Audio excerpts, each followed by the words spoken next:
सो chapter क्या है बेटा अपना, lease and hire purchase financing. What बेटा, lease and hire purchase financing. तो क्या बोला मैंने, first we will going to study what lease and then hire purchase. First lease financing, then hire purchase financing. तो first part is what, lease financing. Now lease financing में सबसे पहली बात तो देखो, सबसे इंपॉर्टेंट चीज क्या है इसमें, लीज, बराबर है। और लीज के लिए एवरीवन रिमेंबर इट, और लीज के लिए अकाउंटिंग स्टैंडर्ड क्या है बेटा, अकाउंटिंग स्टैंडर्ड है 19, right. The ICAI, the institute of chartered accountant of India has issued accounting standard 19, that is as 19 on लीजेस। याद रखना, एएस 19 है लीजेस के लिए, लीज के लिए, बराबर है। So ICI has issued accounting standard 19 on leases, right, clear है। तो एएस 19 याद रखना लीजेस के लिए, लीज के लिए, करेक्ट। नाउ तो याद रखना बेटा, एएस 19 लीज का अकाउंटिंग स्टैंडर्ड क्या है बेटा, accounting standard AS 19, okay. Now lease is what, lease is an agreement, ये एग्रीमेंट है between two parties, two parties के बीच में एग्रीमेंट है, right, whereby an owner of the assets, जो ओनर होगा असेट का, जैसे मैं owner, owner of the assets grant another person to use the asset. मैंने क्या किया, अपना असेट यूज करने के लिए दे दिया किसको, मिस्टर एक्स को, ठीक है, मिस्टर एक्स को मैंने अपना असेट दे दिया यूज करने के लिए, to use the asset for a specified period. For what बेटा, specified period in consideration of a payment of charge, means in consideration of payment of a charge. अब भाई मैं उसको अपना असेट अगर दे रहा हूँ यूज करने के लिए, तो मैं क्या फ्री में देगा, अरे मैं पागल है क्या रे, मैं फ्री में देगा क्या, नहीं ना। अरे हम काहे फ्री में देगा रे, नहीं देगा। तो हम उसको देगा, असेट देगा, लेकिन कुछ चार्ज भी लेगा ना। अभी समझो मैंने एग्रीमेंट बना लिया, मैंने और मिस्टर एक्स ने एग्रीमेंट बना लिया, मैं ओनर हूँ, मैंने अपना असेट, समझो मैंने अपना प्रीमाइसेस जमीन उसको दे दी मैंने यूज करने के लिए कि ले भाई यूज कर, प्रीमाइसेस हो या मेरे पास बड़ी मशीन्स है वो भी हो सकता है, मैं दे दूं उसको यूज करने के लिए, ठीक है। तो मैंने उसको समझो असेट अपना दे दिया, अपना प्रीमाइसेस अपनी जमीन दे दी कि भाई चल ये जमीन मेरी यूज कर, ठीक है, इसको यूज कर, ये लैंड को यूज कर, ठीक है। Grant another person to use the asset for a specified period, मैंने बोला भाई 10 साल के लिए तू ले ले, 10 साल तक यूज कर, 10 साल के बाद भाई मेरा हो जाएगा, फिर से वो रिटर्न कर देना। भाई अब मैंने लीज पे किया ना, मैंने लीज पे दिया उसको 10 साल तक, अब 10 साल तक वो जो भी चार्ज रहेगा डिसाइड होगा हमारे बीच में, वो चार्ज मुझे मिल जाएगा। 10 साल खत्म हुआ ना तो फिर वो मेरा ही है ना असेट, ओनर तो मैं ही हूं ना उसका, फिर 10 साल के बाद वो मेरा हो जाएगा। मतलब अभी मैंने उसको यूज करने के लिए दिया है, फिर वो मेरे पास ही है ना, है तो ओनर कौन है उसका, मैं ही हूं ना बेटा, हु इज द ओनर, मैं ही ओनर हूं उसका, ठीक है। मैंने तो खाली लीज पे दिया उसको, तो ओनर इधर कौन होता है, लेसर, लेसर मतलब ओनर, मैं लेसर, लेसर मतलब ओनर है, तो ओनर मैं ही रहूंगा उसका, वो सिर्फ मैंने यूज करने के लिए दिया।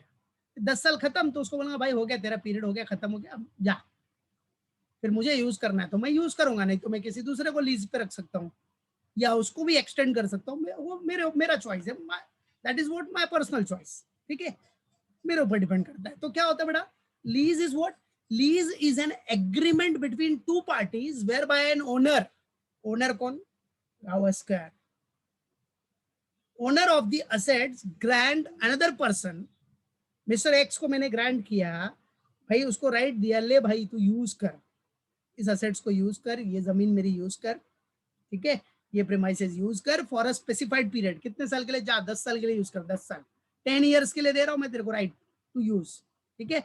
बट मैं 10 साल के लिए देगा, लेकिन उसके लिए मेरे को चार्ज चाहिए, पेमेंट चाहिए रे बाबा, in consideration some amount I want it, right है। तो कॉमन सी बात है, ऐसे फ्री में तो थोड़ी दूंगा मैं लीज पे, कुछ तो चाहिए मेरे को चार्ज, है कि नहीं। So that is what lease, मतलब लीज में ओनर मैं ही हूं, एक तरह से किराए पे देते हैं ना यार, वैसे ही हो गया। बट इसमें क्या है, पीरियड जो होता है वो लॉन्ग टर्म पीरियड के लिए हो सकता है, याद रखो, काफी ज्यादा पीरियड के लिए भी होता है, करेक्ट है, 20 साल के लिए भी दे सकते हो, 10 साल के लिए दे सकते हो, 99 ईयर्स के लिए भी दे सकते हो, मे बी, क्या चॉइस है भाई, ठीक है। सो lease is an agreement between two parties whereby an owner of the assets grant another person to use the asset for a specified period in consideration of payment of a charge. तो ये word, ये जो sentence है वो याद हो गया होगा सबको, कितनी बार तो बोल चुका मैं, ठीक है। सो ओनर इधर कौन है, मैं ही हूँ।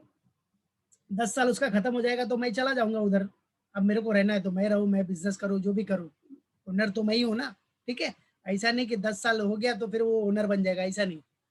हायर परचेज थोड़ी है, ठीक है, लीज है, बराबर है, समझा कि नहीं, कि 10 साल खत्म तो भाई ओनर बन जाएगा, तूने पेमेंट कर दिया तो। वो हायर परचेज में होता है कि उसने पूरा इंस्टॉलमेंट पे कर दिया तो ओनर बन जाएगा, ठीक है। ये लीज में नहीं होता, ठीक है। लीज किया है तो लीज में जो लेसर है, जो मैंने राइट टू यूज दिया उसको, मैंने उसको क्या किया, असेट ग्रांट किया कि भाई यूज कर, तो मैं लेसर ना।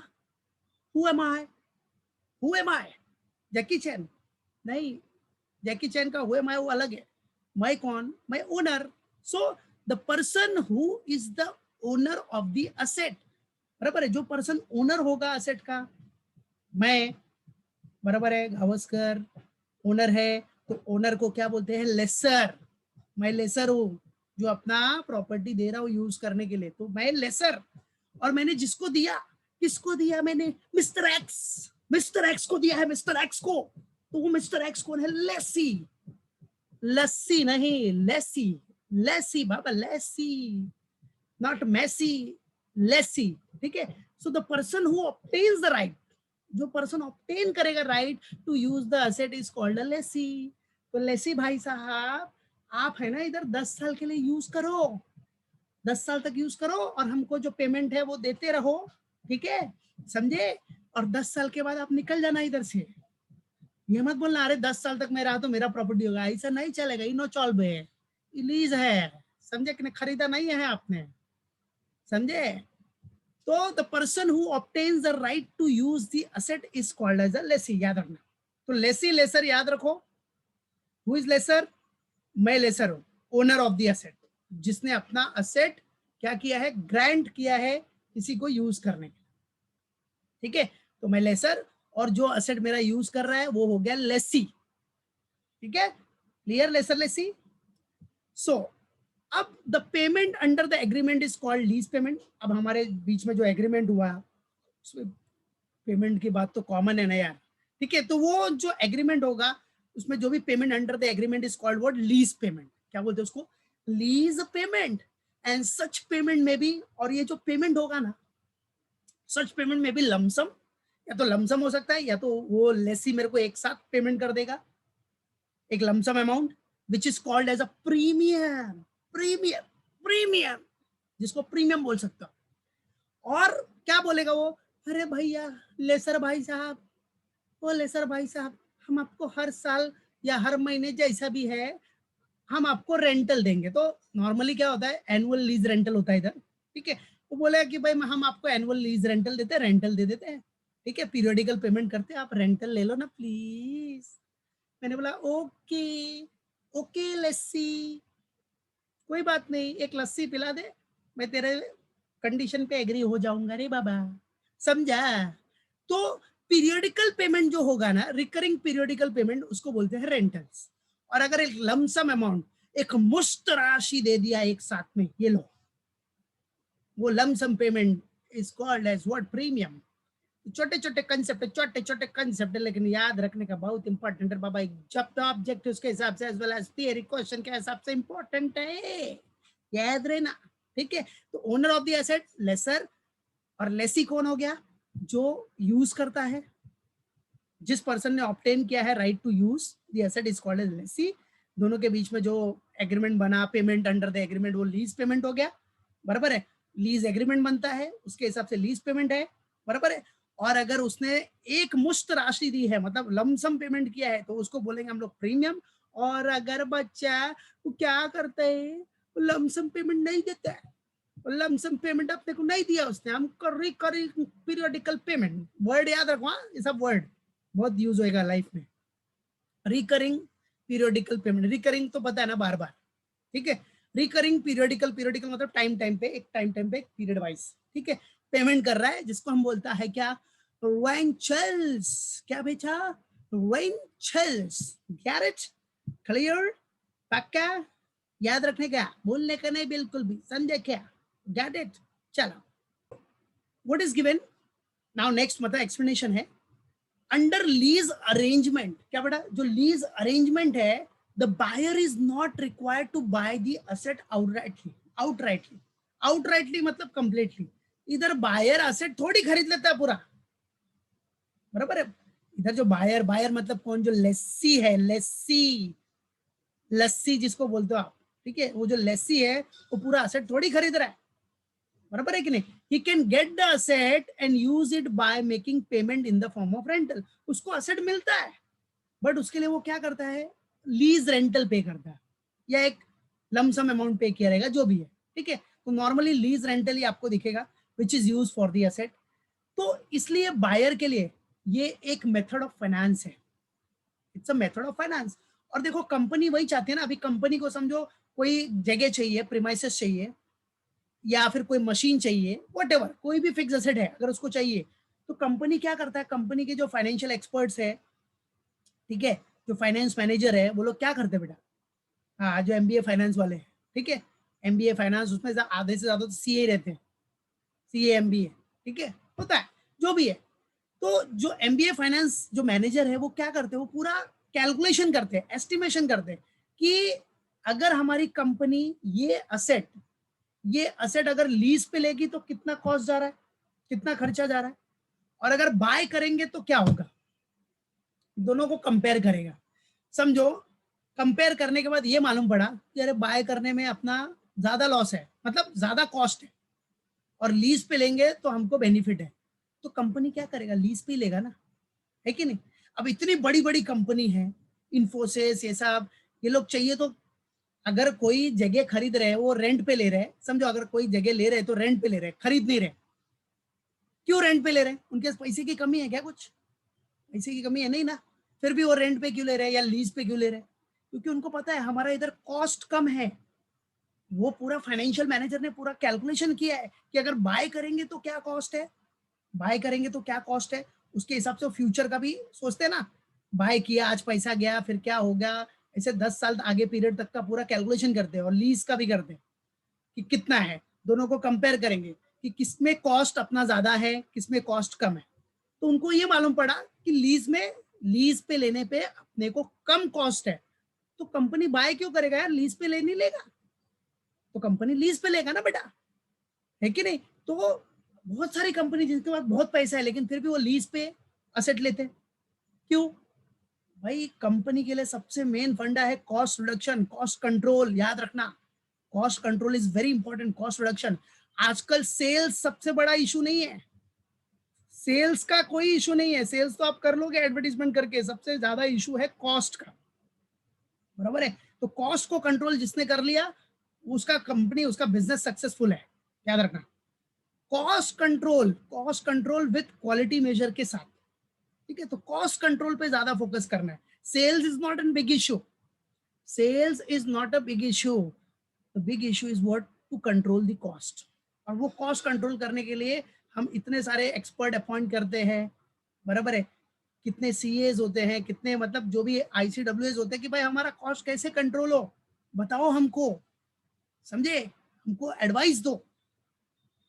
उस एडवाइस का लाख लाख रुपया महीना लेते हैं वो, 1.5 लाख रुपया, जो भी है, ठीक है, क्योंकि एक्सपर्ट है ना वो, उन्होंने ऐसा पढ़ा है, ऐसे मेहनत की है जैसा आप कर रहे हो, right. So lease is a method of finance. हाँ, लेकिन अगर वही कंपनी को कंपैरिजन करने के बाद मालूम पड़ता है पूरा कैलकुलेशन किया, फ्यूचर का कैलकुलेशन करने के लिए फ्यूचर वैल्यू देखता है, फ्यूचर वैल्यू को प्रेजेंट पे लाएगा, जो कि आपने पढ़ा है, उसके लिए डिस्काउंटिंग फैक्टर यूज करेगा, तो सब पूरा कैलकुलेशन करके उसको ऐसा लगा, बाद में समझो ऐसा मालूम पड़ा कि भाई कैलकुलेशन करने के बाद उसने देखा, अरे ये क्या, ये तो लीज में अगर हम रेंटल्स पे लेगा तो हमको ज्यादा खर्चा जा रहा है, बाय करने में हमारा कॉस्ट कम है, तो कंपनी क्या करेगा, फिर कंपनी को खाली बस मालूम पड़ना चाहिए, फिर वो बोले बाय कर, कितने करोड़ का एसेट है, 500 करोड़, बाय कर ले, जा 500 करोड़ का है, बाय कर। तो कंपनी के पास पैसे की कमी नहीं है, बड़ी बड़ी कंपनी के पास, ठीक है, लेकिन फिर भी वो बाय करना और लीज पे लेना, उसमें पूरा कंपैरिजन करते हैं कि कौन सा ऑप्शन बेस्ट है, उसके बाद वो अपना डिसीजन लेते हैं, बाय करना है बाय कर लेंगे, बट लीज का कॉस्ट कम है तो बाय नहीं करेंगे, लीज पे लेंगे, समझा। और अपने को यही करना है, इधर यही सब सीखना है, आप कंपनी के बड़े मैनेजर बन रहे हो, एक्सपर्ट बन रहे हो, यही करोगे इस चैप्टर में, बाय करना है कि लीज पे लेना है, तो वो सिखाऊंगा मैं, टेंशन नहीं लेना, उसका पूरा कैलकुलेशन करेंगे। तो फिलहाल थियरी है ना, ठीक है। सो लीज आप बोल सकते हो एक अच्छा मेथड ऑफ फाइनेंस है, बराबर है कि नहीं। आपको नहीं खरीदना मत खरीदो, आप लीज पे ले लो, ठीक है, correct. So leasing is an arrangement between the legal owner. Leasing क्या है बेटा, एक अरेंजमेंट है बिटवीन द लीगल ओनर, जो लीगल ओनर मतलब कौन है, गावस्कर इधर, that is lessor, and the lessee जो यूजर है। Leasing is an arrangement between the legal owner and the user, that is lessee, for use of an asset for a certain period as agreed upon. एक period agreed upon होता है ना कि भाई चलो 10 साल, जो भी है, जो भी एक पीरियड होगा उसके लिए एक अरेंजमेंट बनता है। So leasing is an arrangement between the legal owner and the user for use of an asset for a certain period as agreed upon, ठीक है। अब लेसर, जो लेसर मतलब ओनर है, उसी के पास लीगल टाइटल है, मेरे पास लीगल टाइटल है, लेकिन उस असेट पे एंजॉय कौन कर रहा है, एंजॉय मतलब पूरा यूज कौन कर रहा है, लेसी, बराबर है। मतलब ओनर के जैसा पूरा यूज कौन कर रहा है, लेसी कर रहा है, क्योंकि मैंने उसको दे दिया ना बेटा, असेट ग्रांट किया ना यूज करने के लिए, तो 10 साल तक मैं क्यों बोलूंगा उसको, है कि नहीं। तो मेरे पास लीगल टाइटल मेरे पास ही है, लेकिन however for all practical purposes lessee enjoys all the rights of owner of the assets, but वो ओनर नहीं बनेगा, वो खाली एंजॉय करेगा ओनर का राइट्स, मतलब राइट टू यूज ये सब एंजॉय करेगा, बट लीगल टाइटल अपने पास ही है, लीगल टाइटल, समझा, करेक्ट है, मालूम पड़ा। तो याद रखने का बेटा, so this is what common thing, clear. तो ये सबके माइंड में एकदम फिक्स होना चाहिए। नाउ सी, मेन ऑब्जेक्टिव्स क्या बेटा, main objective of lease financing is to take what decision whether to buy those assets और टू टेक ऑन लीज, है ना। लीज आप करते क्यों, लीज का कैलकुलेशन कंपनी क्यों करती है, ताकि देखेगी कि भाई मेरे, अगर मैं इस असेट को लीज पे लूंगा या लूंगी, बराबर है, if I take these assets on lease, so अपने को कॉस्ट कम है कि नहीं है, बराबर है कि नहीं। लीज पे लेने पे कॉस्ट कम हो रहा है या परचेज करने पे कॉस्ट कम हो रहा है, वो पूरा कंपैरिजन करना। क्यों, क्योंकि अगर लीज पे लेने से कॉस्ट कम है अपना, तो ये अपना कॉस्ट सेविंग हो गया ना, और cost saving is very important, cost cutting is very important, cost control is very important for the purpose of what, company success, company future, company survival के लिए cost is very important, cost control is very important. So main objective of lease financing is to take decision whether to buy those assets or to take on lease. It helps in cost savings. ये cost saving में help करेगा। और many big companies have huge amount of money, but they buy asset on lease basis because after comparing NPV calculation, leasing saves their cost. तो अभी बताया ना सब, company के पास बहुत पैसा, कंपनी के पास बहुत पैसा है, लेकिन फिर भी वो बाय नहीं कर रहा है, लीज पे ले रहा है, क्यों, क्योंकि उन्होंने पूरा कैलकुलेशन किया ना, एनपीवी नेट प्रेजेंट वैल्यू के हिसाब से, पूरा present value of cash inflow outflow ये सब निकाला, तो देखा कि भाई हमको लीज बेटर लग रहा है, बाय करने से अच्छा लीज है, तो लीज पे लेगा, right. So here business have to take decision that whether lease option is better और buy option is better after having the calculation based on NPV. तो पूरा कैलकुलेशन करेंगे, राइट है, फ्यूचर वैल्यू को प्रेजेंट वैल्यू पे लाना, present value of cash inflow देखना, present value of cash outflow देखना, तो उसमें बेनिफिट अपने को किस में है, परचेज करने में है कि लीज पे लेने में। तो परचेज या लीज में से जो बेटर रहेगा वो ऑप्शन कंपनी चूज करती है। तो लीज तो पता चलना चाहिए ना, लीज का कैलकुलेशन भी तो आना चाहिए, तो मालूम पड़ेगा कि भाई हाँ लीज में कॉस्ट कम है क्या, तो कॉस्ट कम है तो lease option will be the better, that's it, है कि नहीं। तो यही सब बेसिक थियरी है बेटा, क्या बेटा, बेसिक थियरी। अब इसी के बाद अगर आप लीजिंग का फीचर्स देखोगे तो क्या फीचर्स होगा, सबसे पहला फीचर देखो, सिंपल पॉइंट है कि इसमें कोई ट्रांसफर ऑफ टाइटल होता नहीं है। लेसर के पॉइंट ऑफ व्यू से, लेसर लीगल टाइटल ट्रांसफर नहीं करता, वो उसके पास ही रहेगा।